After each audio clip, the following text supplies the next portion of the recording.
नमस्कार दोस्तों, स्वागत है आप सभी का आपके अपने खुद के YouTube चैनल में। नानूलाल प्रजापति की ओर से आप सभी का बहुत बहुत अभिनंदन। आज के इस वीडियो में मैं बात करने वाला हूं एडी के उस सिद्धांत की जो हमें चोटी पर पहुंचा सकता है। आप सोच रहे होंगे कि एडी का ऐसा कौन सा सिद्धांत है जो चोटी पर पहुंचा देगा।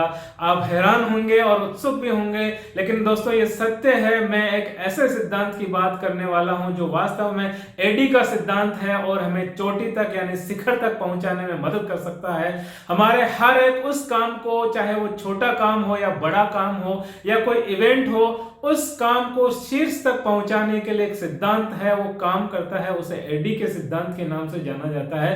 मैं शरीर की एडी और चोटी की बात नहीं कर रहा हूं दोस्तों, मैं उस एडी की बात कर रहा हूं जिस सिद्धांत को दुनिया के बड़े बड़े लोग अपनाते हैं और चोटी पर यानी कि अपने कैरियर की सफलता की ओर जाते हैं, ऊंचे से ऊंचा मुकाम हासिल करते हैं और सफलता के शीर्ष शिखर तक पहुंचते हैं इसी सिद्धांत का पालन करते हुए।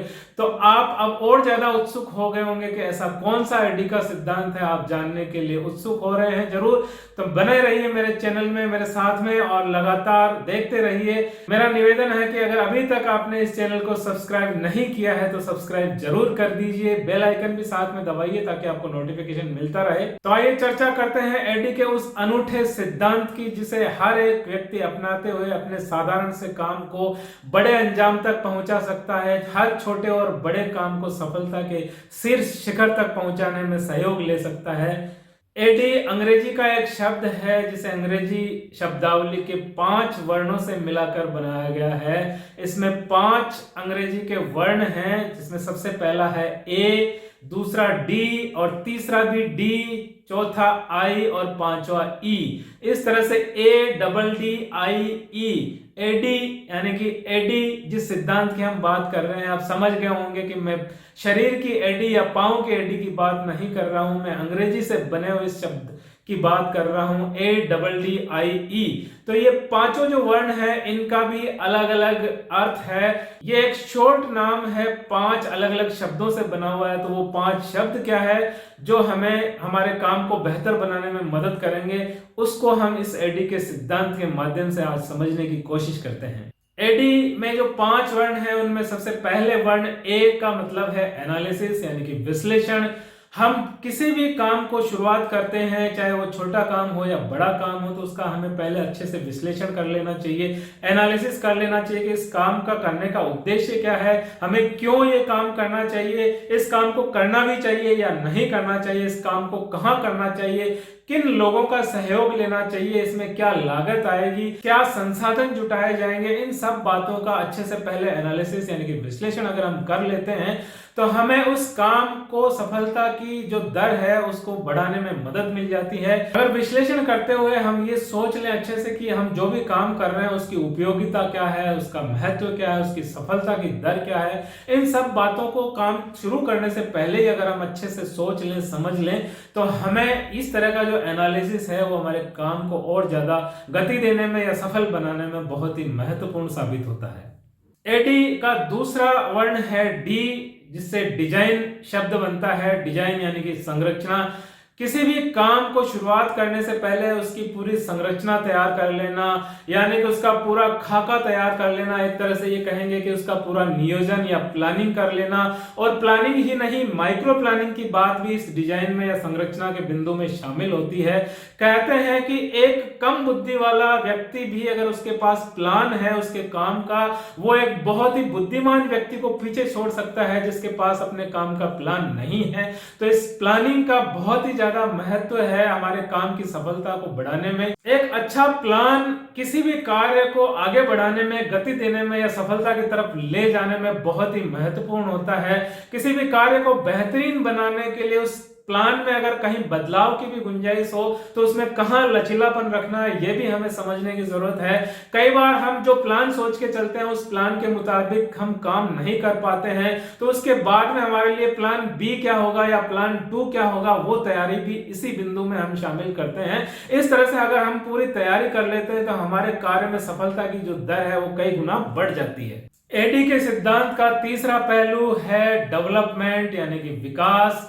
किसी भी कार्य को बेहतर से बेहतरीन की तरफ ले जाने के लिए नियोजन जितना जरूरी है उतना ही जरूरी है डेवलपमेंट, यानी कि हम उस कार्य का एक तरह से पूरा खाका तैयार करने के बाद में ये भी तय कर लेते हैं कि उस कार्य में क्या क्या संसाधन होंगे, वो भी हमें जुटाने होते हैं।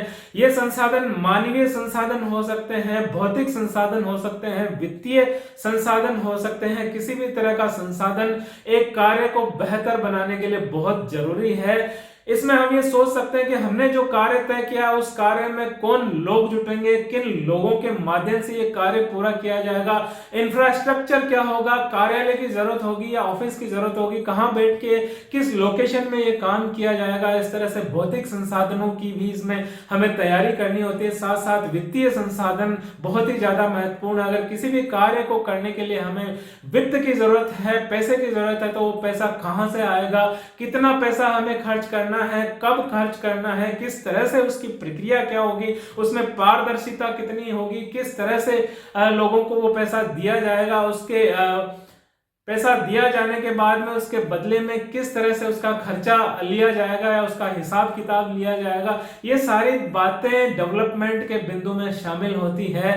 एडी के चौथे वर्ण आई से मतलब है इंप्लीमेंटेशन, यानी कि कार्य को शुरू करना, उस कार्य की संपूर्ण प्रक्रिया इस इंप्लीमेंटेशन में आ जाती है। अब तक के जो 3 बिंदु थे, एनालिसिस, डिजाइन और डेवलपमेंट, यह तैयारी से संबंधित थे। अब तक हमने अपने कार्य को शुरू नहीं किया है, लेकिन आई यानी कि इंप्लीमेंटेशन में हम कार्य को शुरू कर चुके हैं। शुरू करने के बाद में उस कार्य में हमें जितनी ऊर्जा लगा देनी चाहिए वो लगानी चाहिए। किसी भी काम को बेहतर तभी किया जा सकता है जब उसमें कुछ मूल्य शामिल हो। वो मूल्य दृढ़ता से संबंधित हो सकता है, वो आपके धैर्य से संबंधित हो सकता है, उस काम के प्रति पैशन हो सकता है, ईमानदारी हो सकता है, जवाबदेही हो सकता है, पारदर्शिता हो सकती है। मूल्यों के साथ किया गया काम न केवल हमें सफलता की तरफ ले जाता है बल्कि हमें अलग पहचान भी दिलाता है और एक अलग तरह की संतुष्टि भी हमारे मन में होती है कि हमने जो कार्य किया है उसको बेहतरीन किया है, बहुत ही अच्छे से किया और बहुत ही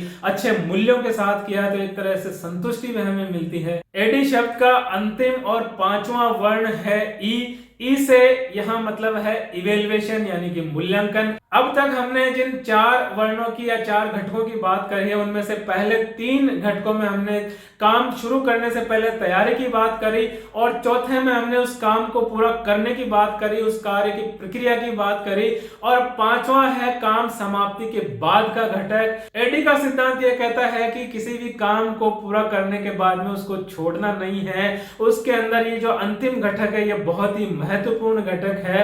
तो आइए इसको जानते हैं हम। इसमें जो शब्द लिया गया है इवेल्युएशन यानी कि मूल्यांकन, हमने जो कार्य किया उस कार्य में हम कहां तक पहुंच पाए, जिस तरह से हमने प्लानिंग किया था उस तरह से वो कार्य पूर्ण हो पाया या नहीं हो पाया। अगर कुछ कमियां रही तो वो कमियां क्या रही, अगली बार जब हम यही काम करेंगे या कोई दूसरा काम करेंगे तो उन कमियों को हम कैसे सुधार सकते हैं। अगर कुछ अच्छाइयां रही, कुछ अच्छी बातें रही तो हम बाकी के सारे कामों में उन अच्छी बातों को कैसे अपना सकते हैं। इस तरह से मूल्यांकन की प्रक्रिया से हम उस कार्य को और ज्यादा बेहतर बना सकते हैं। स्वयं मूल्यांकन के साथ साथ हम ये भी कर सकते हैं कि हमारे कार्य को किसी और से मूल्यांकन करवा सकते हैं, किसी और को हम कह सकते हैं कि हमने जो कार्य किया उस कार्य को आप मूल्यांकन करके हमें बताइए कि हमें उसमें और क्या अच्छाइयां उसमें ला सकते हैं। बाहरी व्यक्ति के द्वारा हमें हमारे काम को बेहतर बनाने के लिए सुझाव दिए जा सकते हैं, फीडबैक दिए जा सकते हैं ताकि हम हमारे काम को और बेहतर कैसे बना सकें और सफलता के शिखर तक कैसे पहुंच सकते हैं। तो इस तरह से ये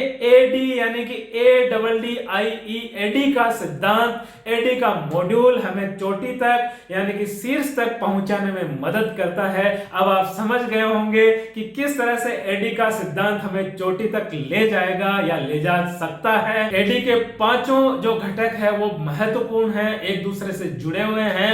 एक के बिना दूसरा अधूरा है, दूसरे के बिना तीसरा अधूरा है। 5 के 5 ही घटक बहुत ही महत्वपूर्ण है। अगर हम इस पूरे चक्र को पूरा कर लेते हैं, सबसे पहले एनालिसिस, दूसरा है डिजाइन, तीसरा है डेवलपमेंट, और चौथा है इम्प्लीमेंटेशन, और पांचवा इवेल्युएशन। इन सारे चक्रों को, इन सारे घटकों को हम अगर पूरा करते हुए नए काम की तरफ जाते हैं तो हम और भी ज्यादा बेहतर उस काम को कर पाते हैं। इसीलिए मैंने शुरुआत में कहा था कि एडी का सिद्धांत जो हमें चोटी तक पहुंचाए, शीर्ष तक पहुंचाए या सफलता की तरफ जा पाए। आशा है दोस्तों एडी का ये सिद्धांत आपको समझ में भी आया होगा और पसंद भी आया होगा।